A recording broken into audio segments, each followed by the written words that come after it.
CPIM নেতা সুজন চক্রবর্তী দক্ষিণ চব্বিশ পরগনা সিপিআইএম জেলা পার্টি কার্যালয় বারুইপুরে সোমবার সাংবাদিকদের বলেন, মোদিজি বিভাজনের রাজনীতি স্পষ্টতেই তার দায় সঙ্গে নিয়ে চলতে যায়। সেই চিত্র খবর 48 ঘন্টার পর্দায়। দেখুন, দেশের সরকার যা চলছে, সংবিধানের গুরুত্বপূর্ণ পদগুলো আরএসএসের দখলে, আরএসএসের হয়ে বিজেপির সরকার, যদিও এখন বিজেপিটা এনডিএ সরকার হয়েছে, মানুষের কাছে ধাক্কা খেয়েছে এই নির্বাচনের ফলে।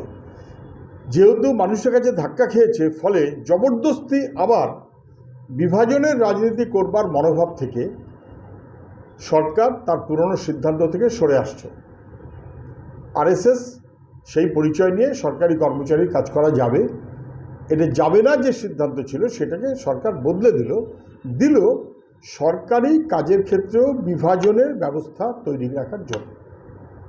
রাজনৈতিকভাবে বিভাজন বিজেপি করেই চলেছে, কিন্তু সরকারি কাজের ক্ষেত্রেও বিভাজনের মনোভাব এবং সেই সংক্রান্ত প্রভাব বাড়ানোর প্রচেষ্টা, এটা খুব খারাপ, নেতিবাচক।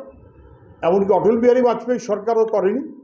মোদিজি বিভাজনের রাজনীতির স্পষ্টত তার দায় সঙ্গে নিয়েই চলতে চান।